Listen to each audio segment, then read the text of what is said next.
Olá! A historinha de hoje será mais um livrinho do livro Box da Peppa Pig, Diversão em Família, da editora Ciranda Cultural. A história de hoje é O Som do Assobio. Papai Pig lia um jornal, quando Peppa apareceu querendo aprender a assobiar. Ela tentou muitas vezes, mas não conseguiu. Peppa foi até a cozinha perguntar à mãe, que fazia biscoitos deliciosos, se ela sabia assobiar.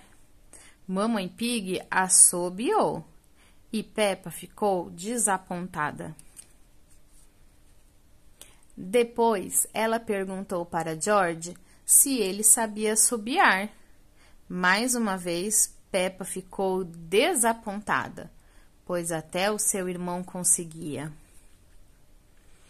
Então, Peppa ligou para Suzy e perguntou à amiga se ela sabia assobiar.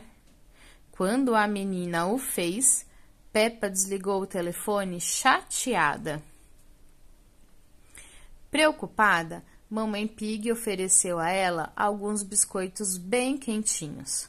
Ao soprá-los, para esfriar, um assobio saiu de sua boca. Peppa ficou muito feliz.